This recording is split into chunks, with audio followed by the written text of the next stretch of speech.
Javerín Javerot, muy buenas tardes, muy buenos días, muy buenas noches. Shalom para todos. Hoy intentaremos jugar a adivinar qué psukim responden a rasgos de personalidad de Shlomo. Prepárense, por favor, para encontrar los psukim después de la introducción y contarnos los resultados de la búsqueda. En primer lugar, digamos que Shlomo fue el autor de Coelet. Y luego, mucho más tarde, veremos si tenemos otras opciones que podamos elegir. Ya la semana pasada hemos conversado algo del tema. Pues entonces, Javerín, comenzamos. Las palabras de Coelet, hijo de David, rey de Jerusalén, dice el primer versículo. Sí, Coelet, de la raíz Keal, de donde viene también Keilah, que significa congregación, que significa asamblea. Es un asunto de reunión, como Coelet y Yaakov en el libro de Devarim. Se llamó así por la reunión de puntos de vista opuestos, que se unen y se blanquean, se distinguen y se destilan, y que obligan a elegir lo justo de lo injusto. Eso es una acción de un Coelet, de alguien que reúne. Rashi dice congregación en nombre de una multitud de sabios. Y algunos dicen que diría el que está hablando todas sus palabras frente a una audiencia.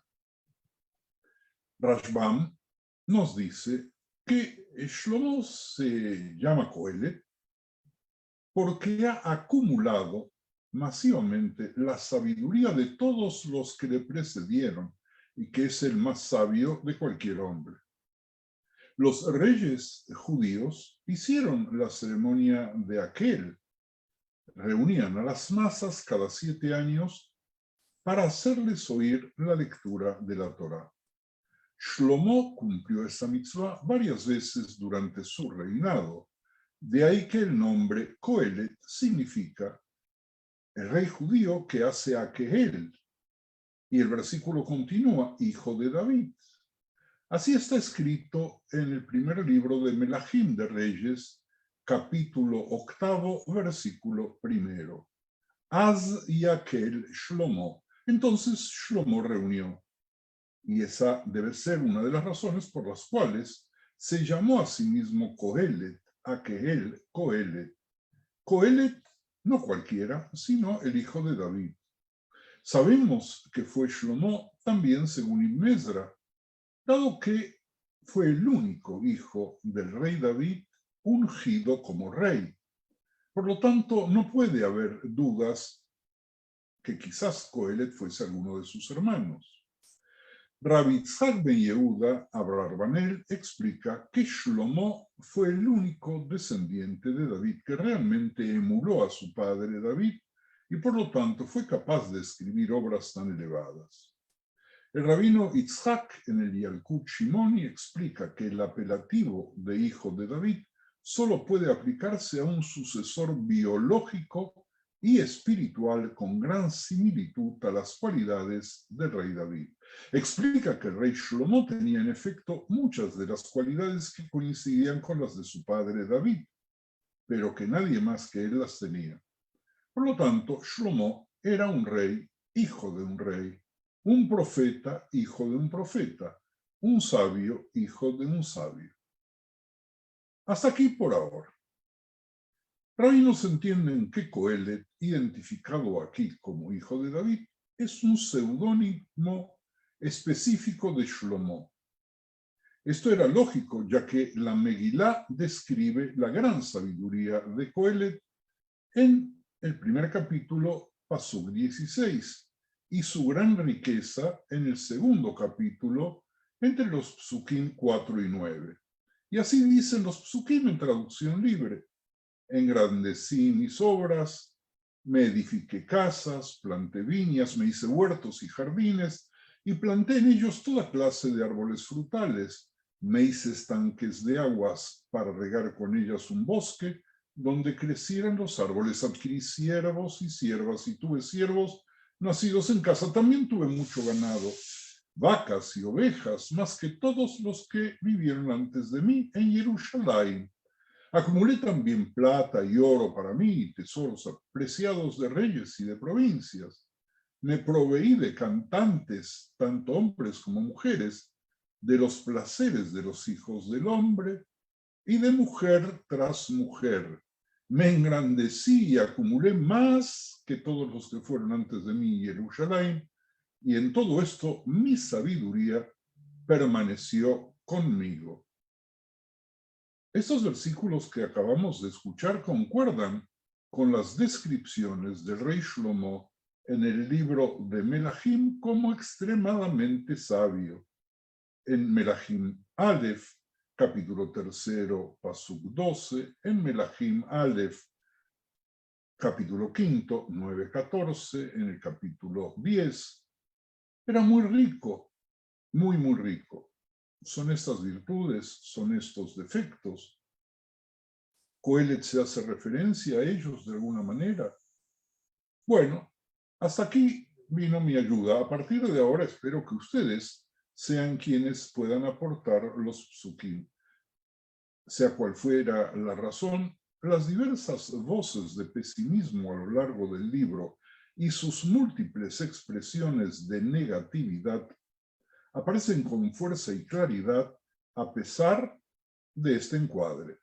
El contenido de Coelet se inclina mucho más hacia extensos conjuntos de gemidos dolorosos, de quejas ruidosas, de descalificaciones arbitrarias que se basan en dichos filosóficos atomizados.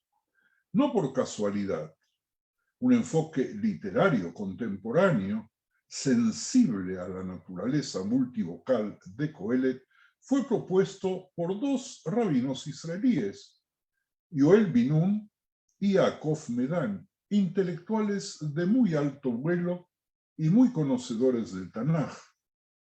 Estos dos rabanim, que viven en estos momentos en Israel, identifican 4 voces distintas en la obra. Sin embargo, esto no significa que se trate de un drama de varios personajes. Shlomo es el único personaje y desempeña un papel doble, expresando cada uno de los 4 puntos de vista y luego divirtiéndose, derribando cada uno de ellos al proclamar la inutilidad de la vida desde su propia perspectiva. Atendiendo a los debates en curso sobre el sentido de la vida, vemos que Coelet abordó el sentido de la vida recurriendo a un triple esquema de definiciones. Esas definiciones se derivan de una investigación psicológica y se utilizan para argumentar que las 3 concepciones aparecen en el mismo libro.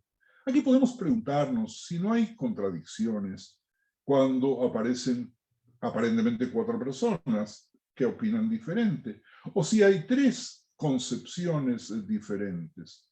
Esta pregunta nos va a agobiar a lo largo de todo Coelet. Alguna vez intenté decir de que los seres humanos, todos nosotros, tenemos épocas, tenemos contradicciones con nosotros mismos.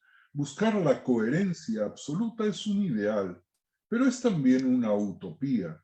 Por lo tanto, cuando nos encontramos con que Coelet no llega a esa coherencia, no tenemos por qué empezar a investigar si acaso fueron otros los autores.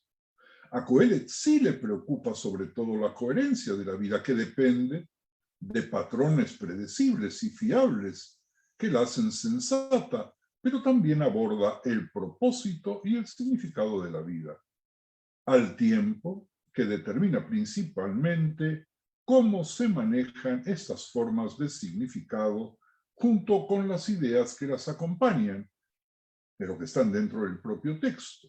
Y nosotros trataremos de descubrir cómo los recursos históricos y psicológicos ayudan a resolver los debates entre los intérpretes bíblicos que están mucho más de acuerdo de lo que parece a primera vista una vez que se emplean definiciones definiciones más claras de significado.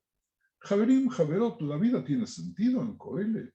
¿O acaso la vida no tiene ningún sentido? Porque la acción humana no logra ningún resultado perdurable. ¿Me dicen dónde aparece esto en el texto? ¿Se anima alguno de vosotros a aportarlo? ¿O prefieren seguir buscando y quizás anotando al margen, aunque me gustaría escuchar vuestras voces? ¿La vida es un círculo cerrado del que el hombre no puede salir? Si tomamos Coelet, capítulo 1, entre los Psukim 2:11, vamos a concluir acaso que la vida y los procesos de la naturaleza son una repetición interminable y sin sentido. ¿Están ustedes de acuerdo? Coelet se menciona varias veces. Las pueden encontrar. Aparece en el primer capítulo, Pasuk 12. ¿Dónde más aparece Coelet como tal? En algunas de las traducciones no va a aparecer el nombre Coelet, sino por ahí van a encontrarse con el relator, o no sé qué traducciones tengan ustedes, pero se refiere a Coelet. ¿Alguno de ustedes quiere hacer un aporte? Avanzamos otro poquito, pero quiero invitarlos a que hagan este trabajo, porque va a ser muy importante poder entender Coelet también de esta manera a partir de lo que nosotros atribuimos al rey Shlomo. De allí que algunos hablan de los textos escritos por Coelet, donde aparece la identidad, y otros de otros autores. Es decir, si Coelet aparece con el nombre Coelet, por lo menos en 3 capítulos diferentes, podemos pensar que Coelet es el autor de esos 3 capítulos. Pero en aquellos capítulos donde no aparece su nombre, ¿podemos acaso pensar que hay otros autores? ¿Ustedes qué opinan, Javerín? Algo chiquito que me viene ahora, lo tiro como pensando en voz alta, no que quizás me equivoque, pero esto de pensar que porque no aparece en el capítulo su nombre, Coelet, me cuesta a veces pensar que por eso no es el autor.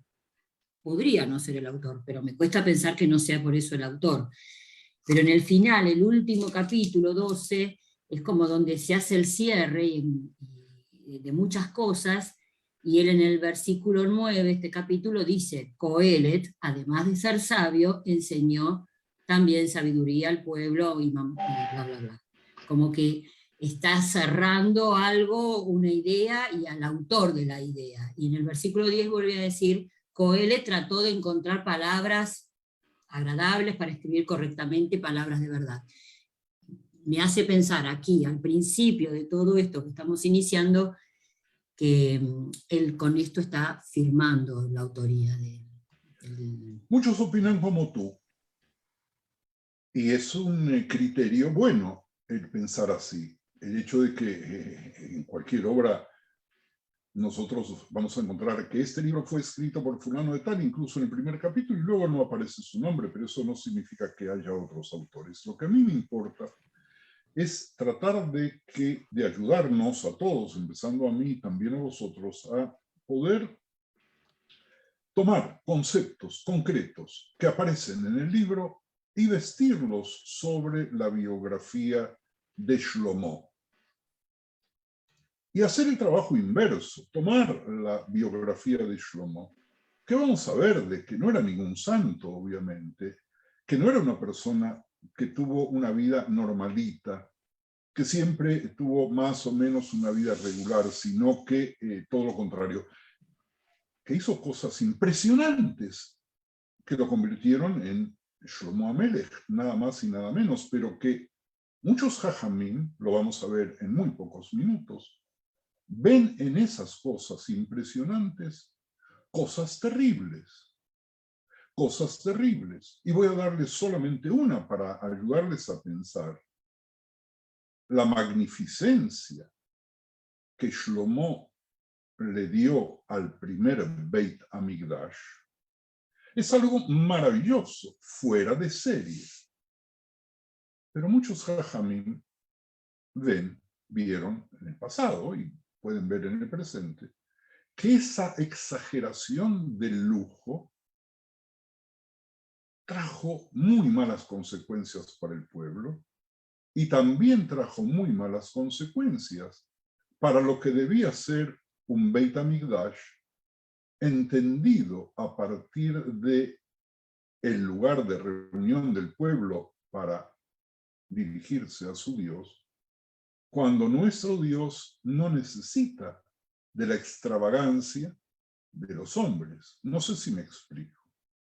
Entonces, ese Shlomo que hizo ese Beit Hamikdash que nosotros añoramos, que tuvo en Herodes, en Urdus, un heredero que volvió a tratar de hacer un templo impresionantemente grande y bello, si ese es el Beit Hamikdash que nosotros añoramos y que tenemos como ideal. Y esa es una pregunta muy actual, porque cuando hacemos el Mikdash Me'at, es decir, el pequeño Mikdash en nuestra época, en nuestras sinagogas, si necesitamos que la sinagoga sea un monumento exuberante, o si, para sentirnos bien, nos conformamos con algo mucho más humilde. Y aquí vemos entonces a Coelet de dos maneras, pero es solamente un primer ejemplo que quiero que sirva de disparador para vuestro pensamiento. Coelet, sí.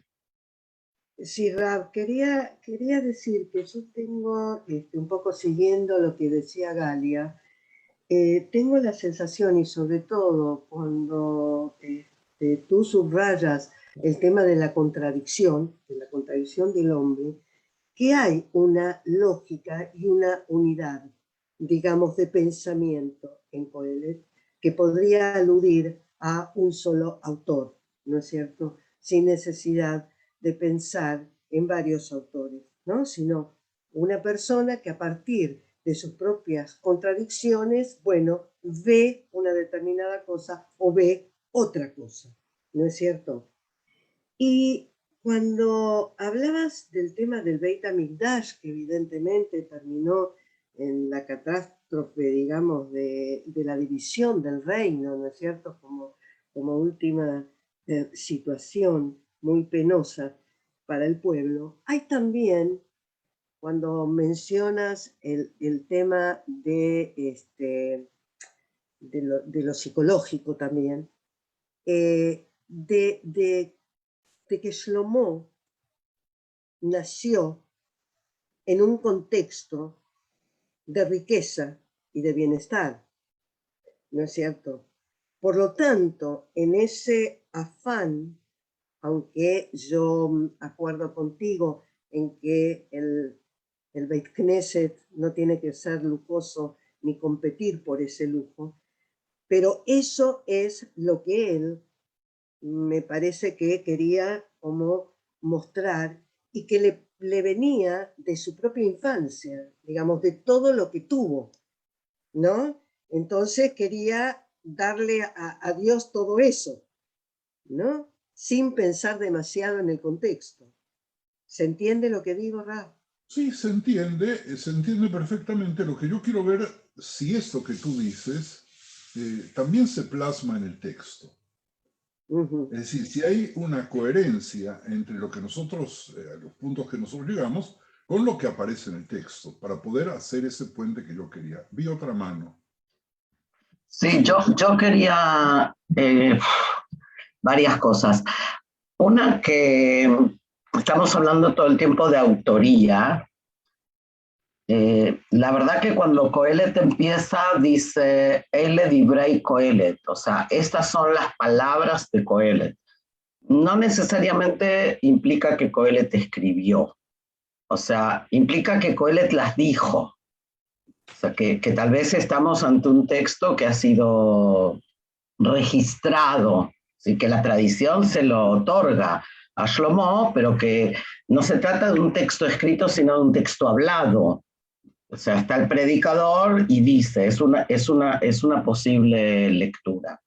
Y por otro lado, no comparto esta visión tan pesimista que estás planteando, porque tampoco creo que Hebe Lavalim es vanidad de vanidades. O sea, que se traduzca como vanidad de vanidades está ok, pero en realidad podemos tratar cuando me imagino que lo vamos a hacer más adelante, pero podemos tratar de entenderlo desde otro lugar, como algo que es efímero. Y bueno, sí, la vida es efímera. En ese sentido, creo que más que pesimista, estamos ante un texto muy realista. Y en eso comparto con Alisa, o sea, que tiene las contradicciones que tiene el ser humano, pero no más allá de eso. Y el último comentario, que ahora no me da el tiempo de buscarlo, pero es verdad que el templo era muy ostentoso, pero era muy pequeño. O sea, si nosotros pensamos en conceptos de templos, o sea, el templo de Herodes era grande, pero el templo de Shlomo era, o sea, no tenía ni 100 metros de largo. Sí, tenía a lo mejor 30 metros de largo. O sea, como que también creo que hay una desproporción en nuestra imaginación de lo que pensamos, porque asociamos muchas veces o por lo menos a mí me pasa, la imagen del templo con el templo de Herodes. Pero el templo de Shlomo era bastante más chiquitito que el de Herodes. Entonces es también una pregunta si en eso podemos ver un acto de ostentación o un acto de estamos en un periodo donde hay que darle un lugar al credo, al rito, como los otros pueblos lo han hecho también. O sea, que vale la pena a lo mejor verlo también por ese lado. Y me callo. ¿Alguien más? Shmuel. Apoyando un poco el principio de lo que dijo Ethel, se puede interpretar que alguien escribió las palabras que dijo Shlomo, porque en el texto hay también palabras que no aparecen en otro lado del Tanaj, de la Mikra, ¿sí? Como Ebe Lavalim, que es el principio, no aparece en otro lado de la Mikra. Entonces, también eso es uno de los motivos por los cuales yo pienso que algunos historiadores o investigadores de Tanaj encontraron que a lo mejor no lo escribió Shlomo, sino fue escrito en una época posterior. ¿No? Ya fue, Shmuel. ¿Alguien más? Yo no veo más mal. Shoshi. Repasando acá unos apuntes que tengo, yo no sé mucho de historia, pero encontré que su hijo Rehabam quiso seguir aumentando impuestos, y ahí se armó todo el lío de las 10 tribus del norte, las del sur.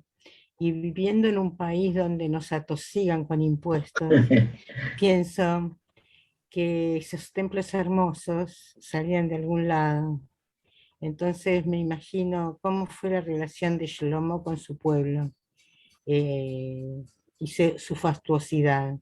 Simplemente lo pienso por lo que me toca vivir, de que bueno, a cualquier cosa más impuestos. Y los resultados no fueron tan buenos. No siguió ese esplendor, esa vivencia, bueno, de lo que debe haber ocurrido en ese tiempo. Eso me hizo cuestionar, o preguntar, cuestionar no puedo porque no tengo datos, cuál es realmente la grandeza, o no encuentro la palabra apropiada para no ofender a lo que se sabe, pero bueno, pensarlo desde la gente que contribuyó a esa grandiosidad. Muy bien, Shoshi. De todas maneras, la invitación a leer el libro de Melahim y el libro de Divrei Yamim, donde aparecen parte de la vida con mucho detalle y con ojo crítico, está abierta para todos nosotros, porque así podríamos entender mejor No puedo darlo por leído porque esos son libros que no se enseñan casi en los colegios y que por lo tanto luego no se ven. Pero vamos bien, porque todo lo que ustedes han dicho hasta estos momentos sirve para armar un rompecabezas que nos va a llevar, incluso cuando hay contradicciones entre las palabras, a poder darnos una idea, que es la idea que yo quisiera que tengamos, o por lo menos salgamos hoy de esta reunión. Y si nos da tiempo, poder llegar incluso a la parte mágica de la biografía de Shlomo, y hacerlo así porque por alguna razón los sabios vieron en Shlomo un personaje al cual le debieron atribuir una cantidad de virtudes y una cantidad de defectos como pocos otros personajes pudieron haber tenido en el Tanaj. Por lo tanto, vamos a ver más adelante si el contenido general del libro también conecta con la idea de que Shlomo es el Coelet. Javerim, Javerot, todos sabemos, y lo han dicho hace un instante, que Shlomo fue bendecido con una profunda sabiduría, riqueza y poder. Así aparece en el segundo libro de Crónicas, en el primer capítulo ya. Y, como dijo Yoshi hace un instante, que el autor de Coelet ciertamente experimentó riqueza y poder. Pueden ustedes verlo en el mismo Coelet, capítulo segundo, Psukim 6 y 7. Desafortunadamente, parece que durante un periodo de su vida, Shlomo eligió utilizar su sabiduría de una manera que no honraba a Dios. Y aquí viene otra vez la pregunta, si la sabiduría es una bendición tan grande, el hecho de que tú seas un sabio y tengas un IQ gigantesco, ¿es una bendición o puede ser una maldición? Y el ejemplo más simple que van a dar los jajamim va a ser casualmente en el sentido de que puede ser una maldición, porque si yo soy tan inteligente, que sé para qué sirven todas las mitzvot, y veo muy claro cuál es el objetivo, puedo fácilmente decirme y permitirme no cumplirlas, porque igual voy a llegar a ese objetivo. La Torah dice específicamente en el caso de las normas de los reyes que no debe tener una gran caballería para no tener que regresar a Mitzrayim. Y Shlomo dijo, a mí, yo voy a regresar a Mitzrayim 1000 veces y no me va a pasar nada. Que no tiene que tener muchas mujeres. Y todos sabemos la cifra imposible de mujeres que tenía. Se casó con un número escandaloso de mujeres y no le alcanzaron sus esposas, sino que también tuvo que tener concubinas. Eso aparece en el primer libro de Melahim, en el capítulo 11, desde el principio. Miren ustedes qué pasó con Shlomo. Tan inteligente era que no necesitaba de un profeta cerca. Curiosamente, prácticamente todos los demás reyes de Israel estaban asociados a algún naví, pero Shlomo no, Shlomo era el naví. El libro es la historia de un hombre que buscó la felicidad en todas partes, menos en Dios.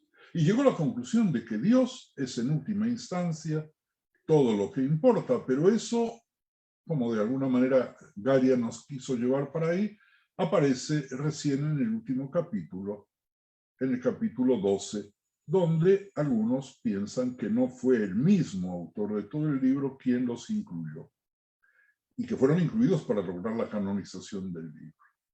Ahora, miren Javerim y miren Javerot, dado que el libro de Coelet es técnicamente anónimo, sigue habiendo dudas sobre la identidad. Una de las principales razones por las cuales algunos estudiosos cuestionan la afirmación de que Shlomo es Coelet es que otros pasajes del Tanaj, aparte de lo que dijo Shmuel, nuestro Shmuel Goldstein, ¿verdad?, sobre las palabras y los términos que aparecen en el libro y que no habían sido usados en el Tanaj antes y cuyas raíces son extranjeras, también es que hay una caída espiritual de Shlomo. Por favor, fíjense ustedes en el primer libro de Melahim, capítulo 11, Psukim 4 a 8. 1 Reyes 11, 4, 8.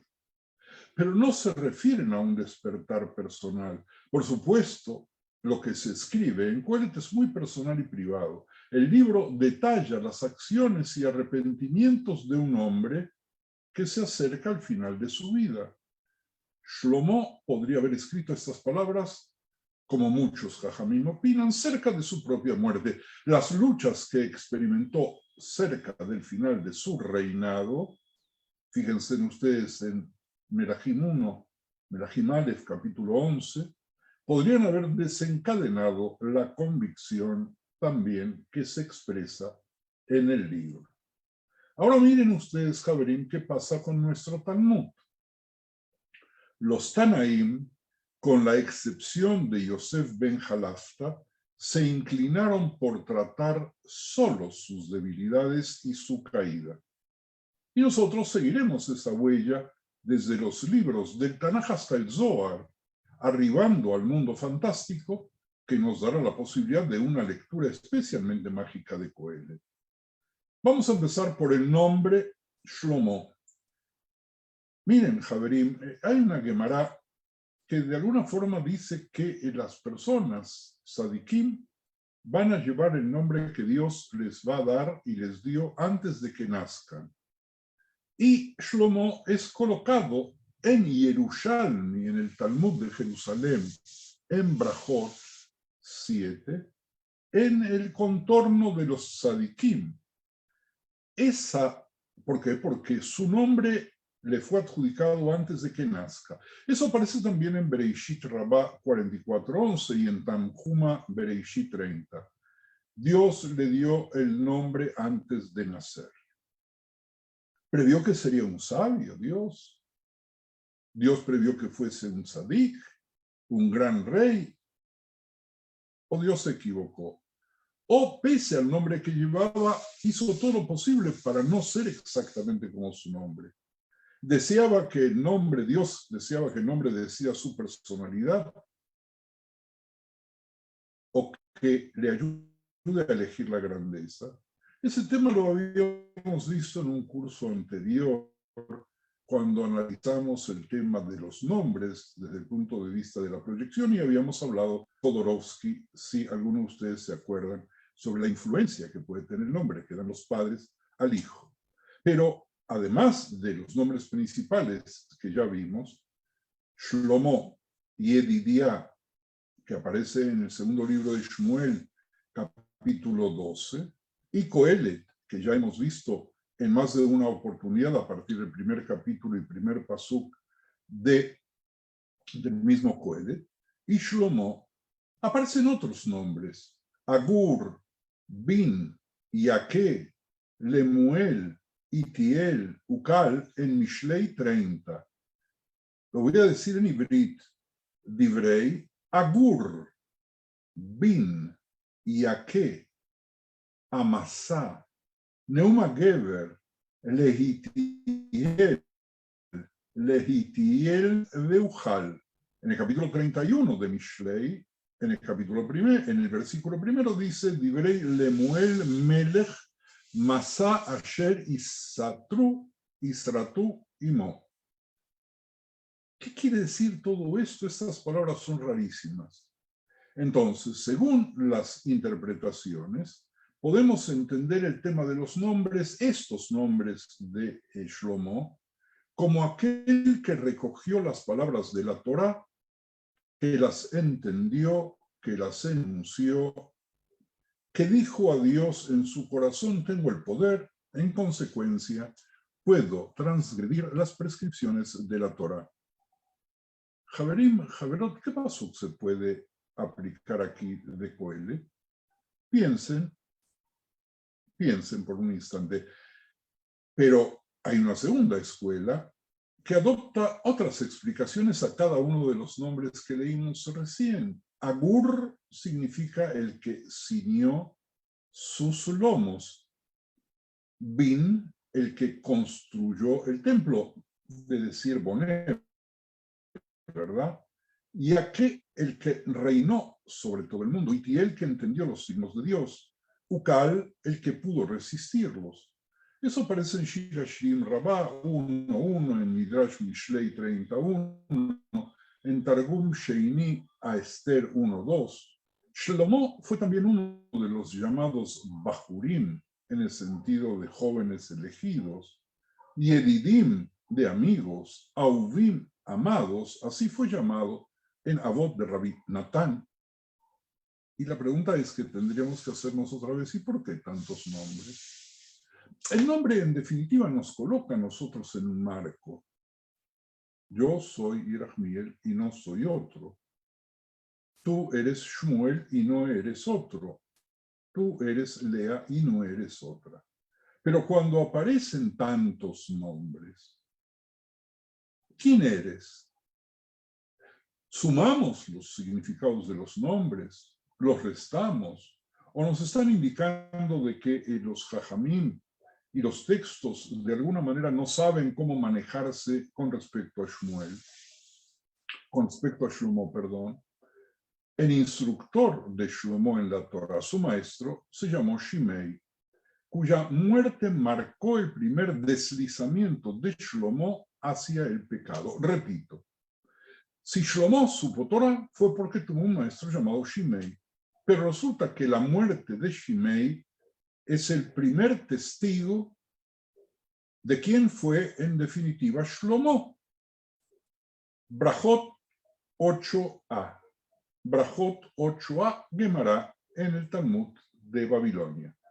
Rabbi Hia Bar Ami dijo en nombre de Ulla: uno debe vivir siempre en el lugar donde vive su maestro, así evitará el pecado. Es muy importante esto que dice la Gemara. Si no hay un maestro en el pueblo, no debes vivir ahí. Ve, cambia de residencia para buscar el mejor maestro para tu hijo. Mientras vivió Shimi Ben Gera, que según la tradición fue un gran erudito de la Torá y también fue maestro de Shlomo, vamos a ver qué dice la Gemara en Gitín 59a. Les leo un fragmento. La Gemara responde: para calificar para esta designación, importante designación, se requiere que sea la figura principal, tanto en la Torá como en el alto cargo durante todos los años que sea el líder del pueblo. La Gemara pregunta: ¿no había nadie más que Shlomo que no tuviera parangón en ambos ámbitos, en el ámbito de la Torá y en el ámbito del liderato? Y la Gemara responde: en su época vivía Shimi Ben Gera, que era el maestro de Shlomo en el conocimiento de la Torá. Y la Gemara objeta: pero no lo mató Shlomo al principio de su reinado. Sí, Shlomo mató a Shimi Ben Gera, su maestro, al principio de su reinado. Vean ustedes el primer libro de Melahim, capítulo 2. La Gemara responde: queremos decir que desde los días de Moshe hasta los días de Rabbi Yehuda Anasí, no hubo ningún otro individuo que reinara en la Torá y en la grandeza durante todos sus años. Inmediatamente después de que la Torá relata la muerte de Shimi Ben Gera, leemos: después envió el rey e hizo venir, estoy leyendo en el primer libro de Melahim, Reyes, al final del capítulo 2, a partir del pasuk 36. Después envió el rey e hizo venir a Shimi y le dijo: edifícate una casa en Jerusalén y mora ahí, no salgas de allí a una parte ni a otra, porque sabe de cierto que el día que salieres y pasares al torrente de Sirón, sin duda morirás, y tu sangre caerá sobre tu cabeza. Y Shimi dijo al rey: la palabra es buena, como el rey mi señor ha dicho, así hará tu siervo. Y Shimi habitó en Jerusalén muchos días. Cuando dice el Tanaj muchos días, se refiere a muchos años. Pero pasados 3 años, aconteció que 2 siervos de Shimi huyeron a Akish, hijo de Maaca, rey de Gat, y dieron aviso a Shimi diciendo: he aquí que tus siervos están en Gat. Entonces Shimi se levantó y ensilló su asno y fue a Akish en Gat para buscar a sus siervos. Fue pues Shimi y trajo sus siervos de Gat. Luego fue dicho a Shlomo que Shimi había ido de Jerusalén hasta Gat y que había vuelto. Entonces el rey envió e hizo venir a Shimi y le dijo: ¿no te hice jurar yo por Dios y te protesté diciendo, el día que salieres y fueres acá o allá, sabe de cierto que morirás, y tú me dijiste, la palabra es buena, yo la obedezco. ¿Por qué pues no guardaste el juramento de Dios y el mandamiento que yo te impuse? Dijo además el rey a Shimí, tú sabes todo el mal, el cual tu corazón bien sabe que cometiste contra mi padre David. Dios pues ha hecho volver el mal sobre tu cabeza. Y el rey Shlomo será bendito y el trono de David será firme perpetuamente delante de Dios. Hasta aquí todo bien, aparentemente, pero el pasuk 46 dice, entonces el rey envió a Benayá, hijo de Yoiada, el cual salió y lo hirió y murió. ¿Y murió a quién? ¿Y murió quién murió? Shimí murió, porque Benayá, hijo de Yoiada, lo mató por orden de Shlomo. Y así el reino fue confirmado de la mano de Shlomo. Después de la lectura de este texto, Javerim y Javerot, podemos seguir llamando a Shlomo con el nombre de Shlomo, que significa el Pacífico. ¿Ustedes qué opinan?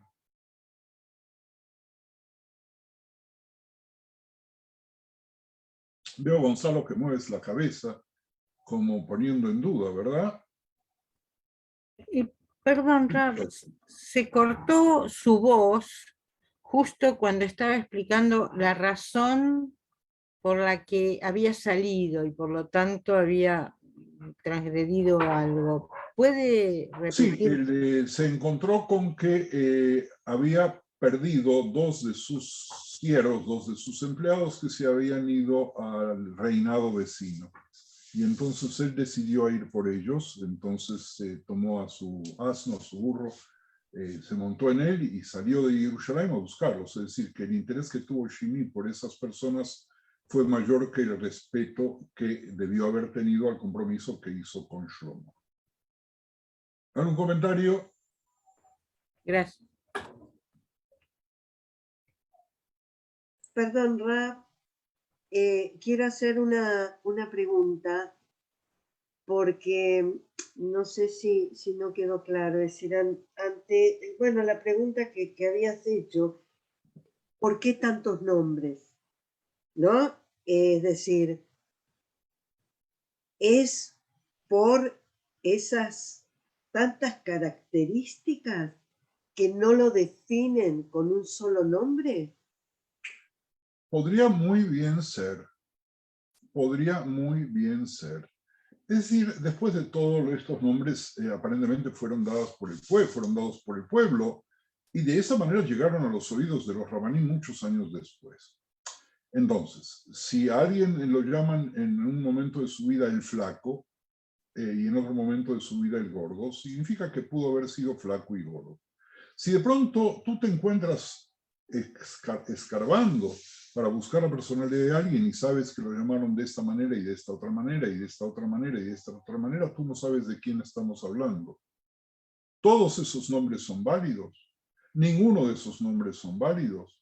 Pero el hecho de que hayan aparecido nos presentan una personalidad muy difícil de comprender fácilmente. Dejemos por un instante a si Shlomo fue pacífico o no. Por lo menos para poder consolidar su poder político, liquidó a quien aparentemente tenía las cualidades, además de ser su maestro, de haber tomado el poder y de ser el rey. Pero Shlomo, para consolidar el poder político en Israel, en la región, contrajo matrimonio con una de las hijas del faraón y se rodeó de lujos faraónicos. Nosotros, incluso en español, cuando queremos hablar de alguien que tiene una casa muy, muy grande, muy lujosa, pues decimos que es faraónica. Esto hizo, sin embargo, que en la segunda mitad de su reinado, pese a que él sabía que no debía caer en la idolatría, cayese en ella inducido por sus numerosas esposas extranjeras. De acuerdo con el primer libro de Reyes, capítulo 11, como dijimos antes, tuvo 700 mujeres reinas y 300 concubinas. Y esas mujeres le desviaron el corazón. ¿Por qué? Porque cada una tenía su altar. Y alguna vez mi maestro me dijo, mira, ¿qué pasaba ahí? Claro, si tú tienes que hacer visitas a 700 señoras, cada una de esas mujeres te quiere atraer, porque se supone que en cada una de las visitas, aparte de poder dar un donativo de semen, también puedes venir con algún regalito, por lo menos con algún alimento o con un ramo de flores. Y para poder atraerlo, cada uno rezaba a su propio Dios. Me detengo para preguntarles, Javerim y Javerot, ¿qué pasuk de Coelet se puede aplicar aquí? ¿Hay alguno? Avanzo un poco más. Piensen, por favor. Tanto el rey como el pueblo se dedicaron al comercio. Shlomo preparó y construyó toda una flota y se dedicó a comerciar. Así aparece en el libro de Divrei Yamim 1, 22, capítulo 22, pasuk 3. En el primer libro de Melahim, en el capítulo 10. La gente, no solamente Yoshi estaba preocupada pagando los impuestos, sino que también en esa época habían sido atrapados con el ansia de riquezas y cayeron en el materialismo, es decir, sobraba el dinero y entonces, ¿por qué no? Había muchas sobras de todo. Y aquí se dio el punto de inflexión hacia un modo de vida que posteriormente sería causa de reproches por parte de los profetas, cuando el pueblo, también porque está pasando por un momento que tiene medios, los gasta. En el libro de Tehilim, si ese capítulo fue escrito antes o después, no tiene mayor importancia para lo que yo quiero deciros. En el capítulo 53, pasuk tercero, dice: andan descarriados, todos se han pervertido, no hay quien practique el bien, ni hay ni uno. Claro, si andamos en el lujo y andamos en el placer, pues es muy difícil practicar el bien. El libro de Yeshayahu, Isaías 10:2, dice: en vez de administrar justicia, el pueblo oprimía a los pobres, acechaban a las personas. Sus casas estaban llenas de fraudes. Con esos fraudes se han engrandecido y se han hecho ricos. Todos aprovechaban, dice Yeshayahu, para apartar del juicio a los pobres y para quitar el derecho a los afligidos de mi pueblo, para despojar a las viudas y robar a los huérfanos. Todos hacían lo que se les venía la gana. Como jaula llena de pájaros, así están sus casas llenas de engaño, y así se hicieron grandes y ricos. Sus jefes juzgan por cohecho, y sus sacerdotes enseñan por precio, y sus profetas adivinan por dinero, y se apoyan en Dios, diciendo: no está Dios entre nosotros, no vendrá mal sobre nosotros. En las transacciones, el rey demostraba que ya no era justo, reavivó el tema de la esclavitud en los infieles, permitió sacerdotes, que en muchos casos eran indignos, la referencia es a Kohanim, se cubrió de elementos de guerra, carros y caballos. El país está lleno de oro y plata, de tesoros inmensos. El país está lleno de caballos y de infinidad de carros.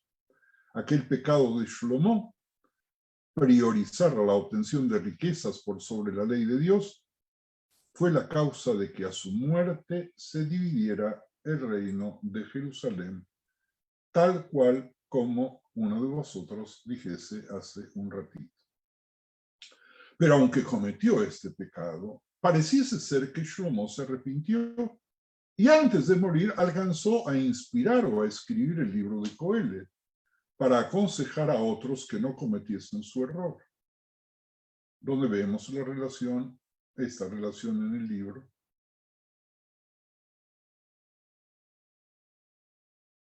Vamos a terminar la reunión de hoy. Y les aviso que el próximo lunes, por una cuestión de logística, no vamos a tener shiur, así que nos vamos a despedir para dentro de 15 días. Pero lo que quiero pediros es que dado que en la dinámica de la clase apenas participaron pocos Haverim, que hagan el intento, una vez que vuelvan a escuchar la clase en la grabación que, si Dios quiere, les enviaremos mañana. Tenemos 15 días para poder ver si conjugan bien los elementos de la personalidad de Shlomo, que recién estamos empezando a ver con el libro. Solamente quiero tocar la oración por la sabiduría. Los Rabbanim concluyeron que Shlomo tenía 12, en el Targum Sheini dice 13 años cuando subió al trono, y reinó 40 años. Así dice el primer libro de Reyes, capítulo 11, 42, y por consiguiente, si reinó 40 años y tomó el poder a los 12, vivió 52 años, como el profeta Shmuel. Pero hay otros lugares donde se afirma que vivió 80 años. Algunos dicen que esos 80 años son imposibles, excepto juntemos los 40 de David con los 40 de él. Los Jajamim lo glorificaron como el homólogo de David su padre. Cada uno reinó 40 años y sobre todo el mundo. Ambos escribieron libros y compusieron canciones y fábulas. Ambos construyeron altares y transportaron el arca de la alianza con gran ceremonia. Y en ambos habitó el Espíritu Santo. Así dice Shir Hashirim Rabbah. Shlomo es esencialmente ensalzado por los rabinos por no haber pedido en su sueño nada más que sabiduría, que según declaran le sirvió de escudo contra los pensamientos pecaminosos, y también declararon, como vimos, a favor de los pensamientos pecaminosos. El relato es que Dios se le presenta en un sueño a Shlomo y le dice: pide lo que quieras, te lo voy a conceder. Y Shlomo no pidió riqueza y no pidió nada más que sabiduría. Y Dios se lo concedió y también le concedió lo demás. Acabamos de ver que ser inteligente puede llevar a la persona al pecado, porque cree que entiende el objetivo de las mitzvot, al que con su inteligencia puede llegar por otros medios. En ese sentido, la sabiduría de Shlomo fue incluso superior a la de su padre. Shlomo pasó 40 días en ayuno para que Dios le concediera el espíritu de la sabiduría, según la Pesikta Rabá 14, según Bemidbar Rabá 19, según Coelet Rabá 7, según Midrash Mishlei 1. Es interesante ver cómo estas fuentes tratan de encontrar y se repiten y se complementan elementos que puedan demostrarnos la gigantesca inteligencia que tuvo Shlomo. Shlomo fue el rey sabio por excelencia, hecho que también se expresa en el dicho de los Jajamim: quien ve a Shlomo en un sueño puede aguardar la sabiduría. Así dice la Gemara en Berajot 57b. Rabbi Yohanan dijo, cito la Gemara: el que se despierta por la mañana y de pronto encuentra un verso en la boca, tiene que saber que ese versículo es una profecía menor. Los sabios enseñaron: hay 13 reyes cuya aparición en un sueño es significativa. El que ve a David en un sueño debe esperar piedad, el que ve a Shlomo debe esperar sabiduría, y el que ve a Ahab debe preocuparse por la calamidad. Se dice que Shlomo entendía la lengua de las bestias y de los pájaros, y que no tenía necesidad de apoyarse en testigos para emitir un juicio, ya que con solo mirar a las partes contendientes sabía cuál era la correcta y cuál la incorrecta. Hay que tener mucho cuidado con esa característica.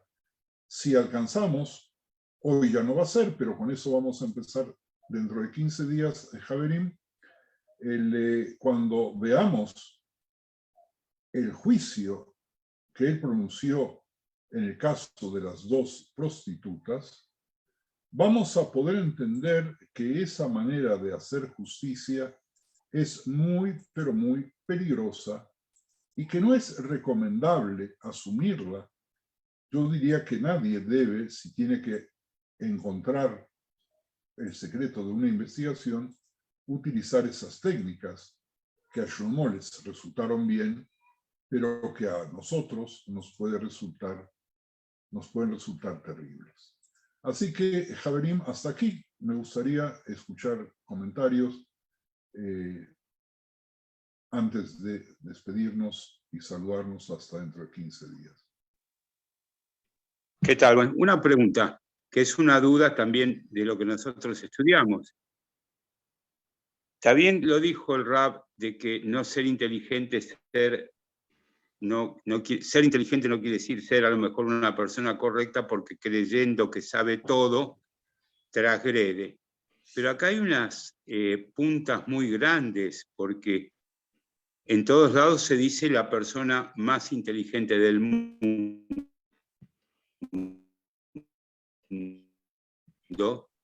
y caer en contradicciones tan importantes en esas superfluas, dualidad, si me hice entender. Sí, mira, Shlomo, hay varios tipos de inteligencia. Hay una inteligencia rigshit, emocional, y hay una inteligencia brillantísima que puede llevarte a ganar el premio Nobel.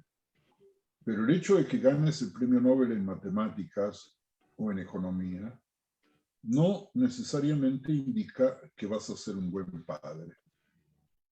No necesariamente indica que vas a ser un buen juez. Entonces, por un lado, nosotros vemos que Shlomo, sin ninguna duda, fue el rey más sabio en la historia y es reconocido por todos los pueblos, pero que abusando un poco de su propia sabiduría y de su convencimiento de su sabiduría, quizás lo llevó a una presunción que lo pudo haber hecho equivocar, y eso nos viene un mensaje a nosotros. Nosotros podemos llegar a un lugar, podemos ser jueces, podemos ser rabinos, podemos ser profesores, y nos pensamos que somos muy jajamín, y hacemos cosas terribles, terribles, que una persona común nunca va a hacer. A veces, en proporción a esa inteligencia, lo podemos ver con líderes de naciones. Podemos verlo en lo que está sucediendo en estos mismos momentos en la guerra en Ucrania. Líderes importantes, fuertes, inteligentes. Y lo podemos ver en muchos lugares más. Evita, por favor. Shalom, Rabi. Yo tengo una idea, pienso yo que Shlomo de repente ha tratado de casarse con mujeres de otros lugares que ha profesado de repente la magia y han querido creer en otros dioses. ¿Es una forma de inteligencia política que habrá adoptado Shlomo? De ese punto de vista, podríamos decir que es inteligente político, pero no más que espiritual. Eso es lo que yo arrojo ese punto de vista, Rabi. Gracias, Rabi. Nosotros, si estudiases un poco la historia de España, verías cómo los reyes y las reinas se unían, y a través de esas uniones se unían territorios en España.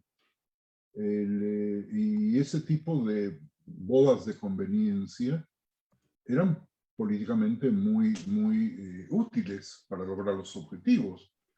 De todas maneras, en aquel entonces, el rey y la reina no dormían en el mismo dormitorio, en la misma recámara, así que unían los territorios, pero no sé si unían los corazones. Y si vemos qué pasó con sus hijos y con sus medidas, también podemos sacar conclusiones de que ese tipo de realpolitik, de unir territorios a través de las bodas, no siempre es lo mejor, o por lo menos a Shlomo no le resultó. Le sirvió para cumplir el objetivo de tener muchos bienes. No le sirvió para convertirlo aparentemente en un hombre feliz. Eso lo vemos en Coelho. Una pequeña pregunta. Sí, Gonzalo.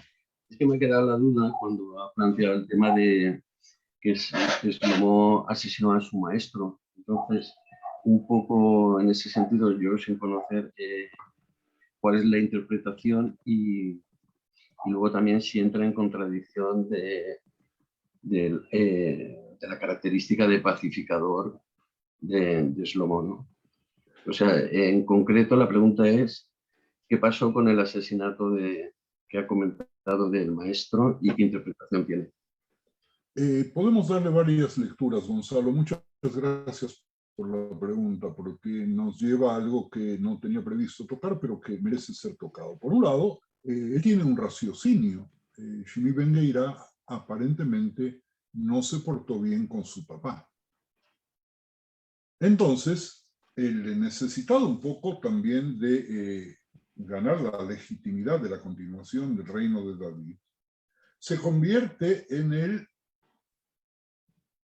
Goel, el redentor, por cuidar el honor y el respeto a su padre, y entonces tiene una justificación.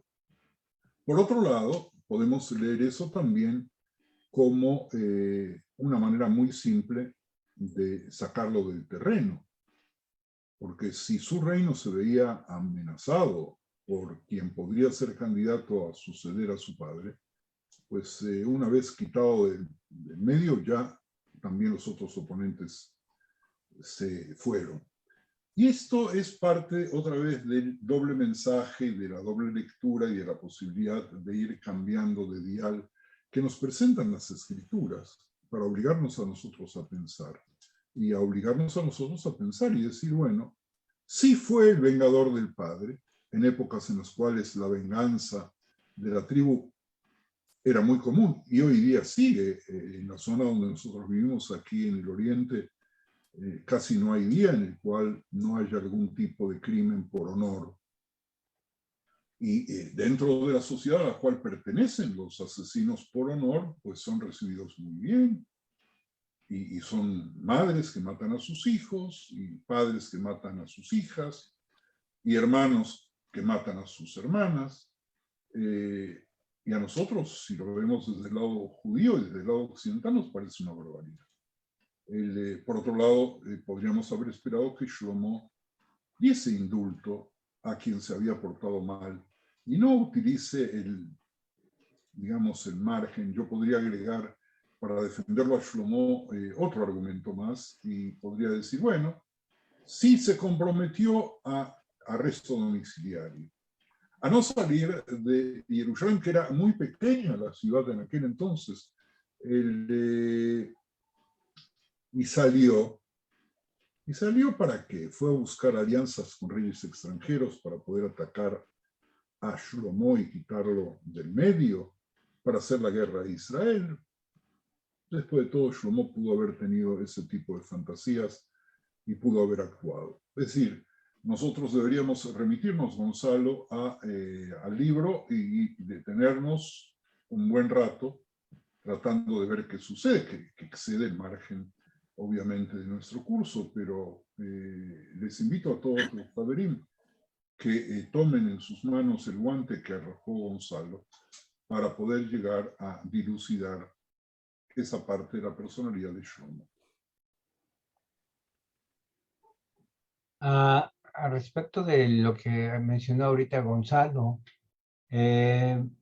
según recuerdo que David le dio instrucciones a Shlomo de matar a Shimi Ben Geira, pero el hecho de que no lo mató y solamente lo hizo que se aislara, ya indica que había una cierta conexión con su maestro y que Shlomo era un pacificador, un pacifista. No lo mató de buenas a primeras, a pesar de la indicación que David Amelech le dio. Pero después vio que no había remedio, entonces fue cuando lo mandó matar. Shmuel, vamos a ir a otro caso en el cual nuestros antepasados tuvieron orden de matar a un rey y no lo mataron, y de esa manera perdieron la cabeza, que fue lo que sucedió con Shaul y el rey de Amalek. Es decir, que de pronto que un padre ordene y deje como herencia a su heredero, valga la repetición del término, que liquide a alguien cuando él pudo haberlo liquidado, parece algo medio raro. Por otro lado, el detenerlo, darle prisión domiciliaria sin salir es una manera de matarlo. Entonces, si lo perdonó la primera vez, ¿por qué no lo perdonó la segunda?